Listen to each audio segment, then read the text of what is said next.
இப்போ மோடி அவர்களை பற்றி ரொம்ப பெருமையாக பேசியிருக்கார் ஒருத்தர். ஒரு நாட்டுக்கு பிரச்சனைனா மோடி மாதிரி இப்படி செயல்படணும் அப்படின்ற மாதிரி புகழ்ந்து தள்ளியிருக்கார்.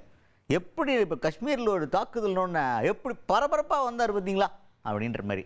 யாருப்பா இப்படி பெருமையாக பேசுனது அப்படின்னு தானே கேட்குறீங்க? யார் எப்படி பேசியிருக்காரு எல்லாத்தையும் பார்த்துருவோம் வாங்க. விடுதலை சிறுத்தைகள் கட்சி தலைவரும் எம்பியுமான திருமாவளவன் அவர்கள் அவர் இப்போ என்ன சொல்லியிருக்காரு அப்படின்னு பார்த்தீங்கன்னா, ரொம்ப முக்கியமான விஷயத்தை பேசியிருக்கார். மோடி அவர்கள் காஷ்மீரில் தாக்குதல் நடந்தோடனே வெளிநாட்டு சுற்றுப்பயணம் போயிருந்தார். அதை உடனே கேன்சல் பண்ணோன்னு எல்லாருமே என்ன எதிர்பார்த்தோம். அவர் உடனே வரப்போகிறாரு, சம்பவம் நடந்த இடத்துக்கு போகிறாரு, பரபரப்பாக பாகிஸ்தானுக்கு எதிராக பல நடவடிக்கைகள் எடுக்க போகிறாரு, அமைச்சர்களை சந்தித்து பேச போகிறாரு, அப்படி இப்படி ஆச்சா பூச்சான்னு எதிர்பார்த்தோம். வந்தார், பரபரப்பாக வந்தாரா? வந்த உடனே அவர் எங்கடா போனாருன்னு பார்த்தா பீகாருக்கு போயிட்டார் எலெக்ஷன் வேலையை பார்க்குறதுக்கு. இவ்வளோதானா உங்கள் பர்ஃபார்மன்ஸ், இவ்வளோதானா அப்படின்ற மாதிரி பயங்கரமான விமர்சனங்களை முன் வச்சிருக்காரு திருமாவளவன் அவர்கள். இப்போ எல்லாருக்கும் என்ன தோணிருக்கோம், என்னடா பாராட்டி பேசினாருன்னு சொன்னேன், திருமாவளவனை போட்டும்போது சந்தேகப்பட்டோம்டா அப்படின்ட்டு பாராட்டுற மாதிரி ஆரம்பித்தார். இப்படிலாம் எதிர்பார்த்தோம், அந்த பிரதமர் ஆனால் இப்படிலாம் பண்ணல அப்படின்ற மாதிரி முடிச்சு போட்டார் திருமாவளவன் அவர்கள்.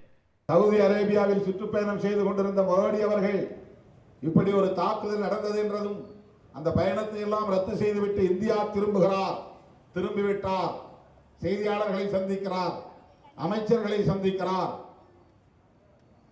பாகிஸ்தான் மீது இந்தியா கடும் நடவடிக்கை எடுக்கப் போகிறது, மோடி ஆலோசிக்கிறார் என்றெல்லாம் ஊடகங்களிலே ஊதி பெருக்கப்பட்டது.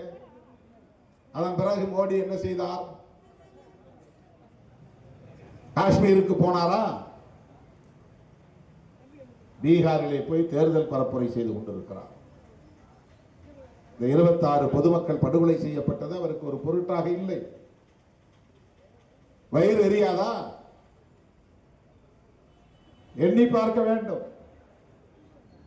உள்துறை அமைச்சர் அமித்ஷா போனால் போதுமா? பிரதமர் போனால் குடிமூழ்கி போய்விடுமா?